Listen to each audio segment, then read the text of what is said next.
बाकी मेरे साथ बने रहिएगा। मैं आपको वो स्थान भी बताऊंगा जहाँ पर 5000 साल पुराना वट वृक्ष आज भी मौजूद है। वीडियो अंत तक जरूर देखिएगा।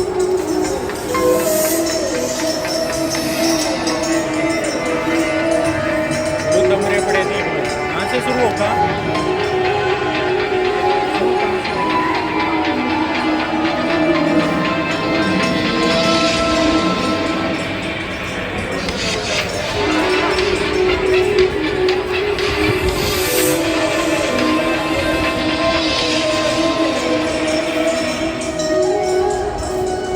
व्यर्थ किससे डरते हो? कौन तुम्हें मार सकता है? आत्मा न कभी पैदा होती है न कभी मरती है। तुम्हारा क्या गया जो तुमने खो दिया? जो लिया यहीं से लिया और जो दिया यहीं पर दिया।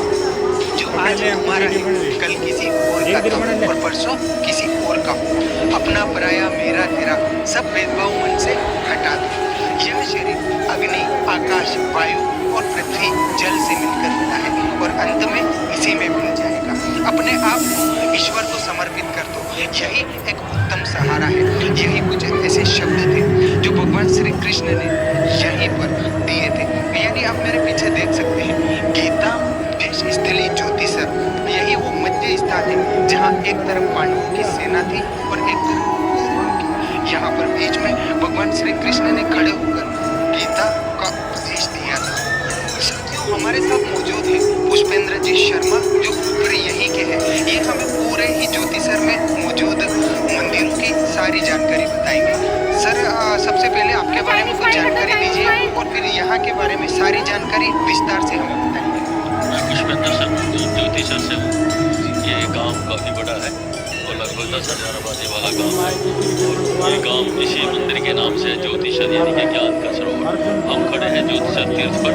आप देख सकते हो ये जो वट वृक्ष है ना जी, ये देखने में छोटा इसलिए लगता है क्योंकि जब मुगलों का राज था तो मुगलों ने इसको कटवा दिया गया था, लेकिन इस पेड़ पर भगवान की असीम कृपा है। ये पेड़ फिर उगा है। ये देखिए लिखा अक्षय वट वृक्ष जिसका कभी क्षय न हो। ये इसका नाम है अक्षय वट वृक्ष जिसका कभी क्षय न हो। ये पेड़ अमर है जी, क्योंकि भगवान श्री कृष्ण ने गीता का जो उपदेश दिया था ना वो इसी पेड़ के नीचे दिया था। आइए हम आपको विस्तार से दिखाएंगे कि ये पेड़ कितना पुराना है।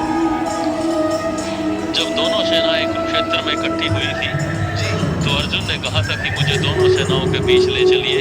तो भगवान ने रथ अर्जुन का रथ इस पेड़ के नीचे खड़ा कर दिया था और अर्जुन ने यहाँ पर हथियार घेर दिए थे। चाहे मुझे स्वर्ग का राज्य क्यों न मिले मैं युद्ध नहीं करूंगा और रथ के पिछले भाग में बैठ गया था। तो आप ये देख सकते हो जो ये रथ बना हुआ है ये आदि गुरु शंकराचार्य के शिष्य ने बनवाया था 1968 में 1967 में। तो ये उसी मुद्रा में बनाया गया कि अर्जुन पीछे बैठे हाथ जोड़ रहे हैं, कृष्ण जी समझा रहे हैं और अर्जुन जी कह रहे हैं कि मुझे चाहे स्वर्ग का राज्य क्यों न मिले मैं युद्ध नहीं करूंगा। तो इस पेड़ के नीचे भगवान ने अर्जुन का रथ खड़ा कर दिया था और अर्जुन ने यहाँ पर हथियार घेर दिए थे। तो भगवान ने फिर यहाँ पर अपनी विभूतियाँ बताई और लास्ट में विराट रूप के दर्शन दिए और कहा मारो ना मारो बात हमारे यहाँ सब जाएंगे। तो यहीं से फिर महाभारत का युद्ध लड़ने के लिए अर्जुन तत्पर तैयार हुआ और यहाँ से जो युद्ध लड़ा गया था 48 कोस यानी कि 156 किलोमीटर का जो एरिया है उसमें युद्ध लड़ा गया था। ये हमारा गांव ज्योतिषर है, इसके ही साथ में नदी बहती है सरस्वती नदी, उसके दक्षिण किनारे पर युद्ध लड़ा गया था जो कि 48 कोस 156 यहाँ से 100 किलोमीटर जींद है, डिस्ट्रिक्ट जींद है जी। और ये 5 डिस्ट्रिक्ट इसके अंदर आते हैं, करनाल, क्षेत्र, पानीपत और कैथल और जींद 5 डिस्ट्रिक्ट है। 156 किलोमीटर का जो एरिया है वो सारा युद्ध का मैदान है। ये महाभारत से पहले ही धर्म धरती है क्योंकि गीता के पहले श्लोक में लिखा है धर्म क्षेत्र कुरुक्षेत्र। ये उससे पहले भी धर्म क्षेत्र जी। शर्मा जी एक बात और मैं आपसे पूछना चाहूँगा, भगवान श्री कृष्ण ने इसी स्थान को महाभारत के युद्ध के लिए क्यों तय किया? क्योंकि भगवान श्री कृष्ण ये जानते थे कि इतने योद्धा मारे जाएंगे कोई शौक करने वाला नहीं होगा। क्योंकि कुछ लोग भगवान के अनन्य भक्त थे जो दुर्योधन की तरफ, लेकिन उनकी मजबूरी थी। लेकिन भगवान ने इन्हीं को देखते हुए इस धर्म धरती को चुना था। ये धर्म धरती है आज भी हमारे यहाँ प्रक्रिया है, जब कोई मर जाता है ना तो उसका चौथे के वहाँ करने के बाद माया जी हरिद्वार में लेके जाते हैं। 48 कोस का एरिया 156 किलोमीटर के 1000 गांव पड़ते हैं इसमें, 1000 से भी ज़्यादा। किसी का भी कोई अपनी मर्जी से बेशक ले जाओ लेकिन जो प्रक्रिया 5,500 वर्ष से चली हुई है, चौथा नहीं होता, सीधा ऐसी बोलते हैं भगवान की, ऐसी ही उसका मोक्ष हो जाता है। आत्मिक शांति का उत्साह होता है। यहाँ पर किए गए पुण्य कर्म 13 गुना 13 दिन तक फल देते हैं।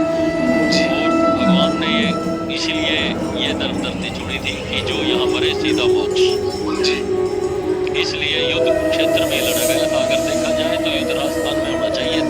हाँ, क्योंकि एक तरीके से युद्ध का स्थान बड़ा मैदान बना हुआ तो वही दिख रहा है। हाँ, तो ये अब ये 156 किलोमीटर का जो मैदान था, उसमें मकानें, दुकानें, ये खेती बाड़ी होती है, ये उसी समय का है। ये पेड़ देखने में छोटा सा इसलिए लगता है कि क्योंकि जो मुगलों का राज था ना, तो इसको पेड़ को कटवा दिया गया था ताकि हिंदू धर्म नष्ट हो जाए। लेकिन लोगों ने आस्था नहीं छोड़ी, ये पेड़ पर भगवान की असीम कृपा रही, पेड़ पे उगाया। और अब ये देखिए, ये और हो गए 10-15 साल पीछे ये एक हो जाएगा पेड़। और आप देख लें, तब दोबारा आओगे तो लगेगा कि वाकई में ये प्राचीन पेड़ है। ये बताते हैं यहाँ पर जो स्वामी जी थे ना, 3 पीढ़ी पहले, वो 1963 में उनका उन्होंने समाधि ले ली थी। मेमोरी भर जाएगी।